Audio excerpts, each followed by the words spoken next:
പിടിച്ചിരിക്കുന്നത് കൊണ്ട് തന്നെ അവളത് വൃത്തിയാക്കാനായിട്ട് എടുത്തോണ്ട് പോകുന്നു. എന്നാൽ അത് ക്ലീൻ ചെയ്തോണ്ട് നിൽക്കുന്ന സമയത്ത് ഇവളുടെ കൈ മുറിയുന്നു. അതുകൊണ്ട് തന്നെ അവൾ ആ ഒരു പൈപ്പ് ഓഫ് ചെയ്യാതെ പാത്രം അവിടെ വെച്ചിട്ട് മുറിവില് മരുന്ന് വെക്കാനായിട്ട് പോകുന്നു. എന്നാൽ അതേ സമയം തന്നെ മറ്റൊരിടത്ത് ഒരുപാട് ആളുകൾ വെള്ളമില്ലാതെ കഷ്ടപ്പെട്ടുകൊണ്ടിരിക്കുകയാണ്. ഇപ്പൊ തന്നെ ഒരുപാട് പേര് മരിച്ചു. അങ്ങനെ ഇവര് അതിനെ പറ്റിയൊക്കെ അവരുടെ പ്രിൻസിനോട് സംസാരിച്ചുകൊണ്ട് നിൽക്കുമ്പോൾ തന്നെ നമ്മുടെ ഹീറോയിന്റെ കയ്യിലുണ്ടായിരുന്ന അതേപോലത്തെ പാത്രം ഇവിടെയുമുണ്ട്. അതിൽ നിന്നും പെട്ടെന്ന് വെള്ളം വരാനായിട്ട് തുടങ്ങുന്നു. അവരുടെ പ്രാർത്ഥന കേട്ട് അവരുടെ ദൈവം അവർക്ക് നൽകിയത് തന്നെയാണ് എന്ന് വിശ്വസിച്ച് ഒരുപാട് സന്തോഷത്തിൽ അത് എല്ലാവർക്കും വിതരണം ചെയ്യുന്നു. എന്നാൽ കുറച്ച് സമയം കഴിഞ്ഞ് ഇവള് തിരിച്ചു വരുമ്പോഴാണ് പൈപ്പ് ഓഫ് ചെയ്യാൻ മറന്നുപോയ കാര്യം ഓർക്കുന്നത്. എന്നാൽ ഓഫ് ചെയ്തിട്ട് നോക്കുമ്പോൾ സാധാരണ ആ ഒരു പാത്രം നിറഞ്ഞ് കവിഞ്ഞൊഴുകേണ്ടതാണ്. പക്ഷെ അതിലാണെങ്കിൽ ഇപ്പോൾ ഒരു തുള്ളി വെള്ളം പോലും ഉണ്ടായിരുന്നില്ല. എന്നാൽ ഇവൾ ഇവിടെ പൈപ്പ് ഓഫ് ആക്കിയത് കൊണ്ട് തന്നെ ഇവരുടെ വെള്ളം നിലച്ചു. അങ്ങനെ കുറച്ച് സമയം കഴിയുമ്പോൾ ഹീറോയിൻ ഫുഡ് കഴിക്കാനായിട്ട് ഇരിക്കുന്നു. പക്ഷെ ഓർക്കാപ്പുറത്ത് ഈ ഒരു പാത്രത്തിലോട്ട് ആ ഒരു ഫുഡ് വന്ന് വീഴുന്നു. എന്നാൽ അപ്പൊ തന്നെ അത് ഡിസപ്പിയർ ആയിട്ട് പോകുന്നു. പക്ഷെ അത് പ്രത്യക്ഷമാകുന്നത് ഇവരുടെ അടുത്താണ്. ഇവൾ അത് കണ്ട് ആകെ അമ്പരന്ന് ഒന്നും മനസ്സിലാവാതെ കയ്യിലുണ്ടായിരുന്ന ഫുഡ് എല്ലാം തന്നെ അതിൽ വെച്ച് നോക്കുന്നു. എല്ലാം പെട്ടെന്ന് തന്നെ മാറി പോവാണ്. പക്ഷെ അത് ഉപകാരമാവുന്നത് ഇവർക്കായിരുന്നു.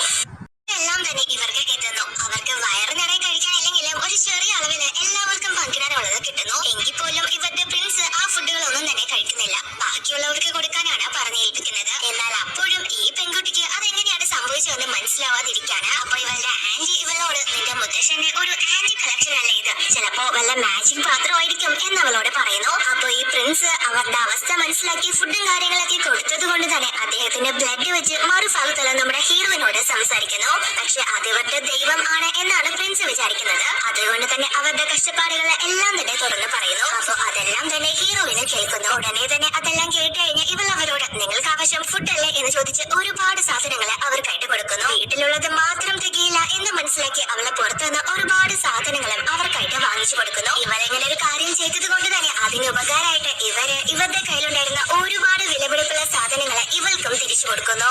എല്ലാം തന്നെ എത്തിച്ചു കൊടുക്കുന്നു. എന്നാൽ ഇപ്പോൾ അവരുടെ പുതിയ പ്രശ്നം ഏതോ ഒരു വൈറസ് അവരെ ബാധിച്ചിരിക്കുകയാണ്. ആളുകളൊക്കെ തന്നെ മരിച്ചുകൊണ്ടിരിക്കുകയാണ്. ഇവരുടെ കയ്യിലാണെങ്കിൽ അതിനുള്ള മെഡിസിനും ഇല്ല, അതേപോലെ തന്നെ ആ ട്രീറ്റ്മെന്റ് ചെയ്യാനുള്ള സ്കില്ലും ഇല്ല. വേറെ നിവർത്തിയൊന്നും ഇല്ലാത്തത് കൊണ്ട് ഇപ്പൊ ഭക്ഷണവും വെള്ളവും ഒക്കെ തന്നെ അവരെ സഹായിച്ച ദൈവത്തോട് തന്നെയാണ് ഇപ്പൊ വീണ്ടും അവരെ ഹെൽപ്പ് ചോദിക്കുന്നത്. പക്ഷേ ഹീറോയിനാണെങ്കിൽ അത് കേൾക്കുന്നുണ്ടായിരുന്നില്ല. അവളെ ഇവരെ പറ്റിയുള്ള കാര്യങ്ങളൊക്കെ ഇവളുടെ മുത്തശ്ശന്റെ പഴയ ഒരു ബുക്കിൽ നിന്ന് എടുത്ത് വായിച്ചുകൊണ്ടിരിക്കുകയാണ്. അതിനിടയ്ക്ക് വെച്ച് ഇവൾ ആ ഒരു പാത്രത്തിൽ കഴിക്കുന്ന സമയത്ത് അതിൽ തട്ടി അവളുടെ കൈ മുറിയുന്നു. അതുകൊണ്ട് തന്നെ ഇവളുടെ ബ്ലഡ് അതിലാവുന്നുണ്ട്. പെട്ടെന്ന് തന്നെ അവൾ ആ മുറിവിൽ മരുന്ന് വെക്കാനായിട്ട് മെഡിസിൻ ബോക്സ് എടുത്തുകൊണ്ട് വരുന്നു. അപ്പൊ ഇവൾക്കാണെങ്കിൽ ഇവരോട് സംസാരിക്കാൻ തോന്നിയത് കൊണ്ട് തന്നെ ആ ഒരു പാത്രത്തിൽ തൊട്ട് സംസാരിക്കാൻ തുടങ്ങുമ്പോഴേക്കും ഇവൾ ആ ഒരു മെഡിസിൻ ബോക്സിനോടൊപ്പം തന്നെ ആ ഒരു പാത്രത്തിനുള്ളിലേക്ക് പോകുന്നു. ആ പെൺകുട്ടി വന്നെത്തുന്നത് ഇവരുടെ അടുത്തേക്ക് തന്നെയാണ്. കാരണം ഇവരെയുള്ള പാത്രത്തിൽ ഓൾറെഡി തന്നെ ആ പ്രിൻസിന്റെ ബ്ലഡും പറ്റിയിട്ടുണ്ടായിരുന്നു. അവൾക്കാണെങ്കിൽ എങ്ങനെയാണ് ഇത് സംഭവിച്ചതെന്ന് ഒന്നും മനസ്സിലാവാതെ നിൽക്കുകയാണ്. ഇവളുടെ ഡ്രസ്സിംഗ് ഒക്കെ കണ്ട് ഇവരുടെ ശത്രുക്കൾ വല്ലതുമാണ് എന്ന് വിചാരിച്ച പ്രിൻസിന്റെ ആളുകൾ ഇവളെ പെട്ടെന്ന് ഉപദ്രവിക്കാനായിട്ട് വരുന്നു. അപ്പൊ ഇവൾ അവരോട് ഇത്രയും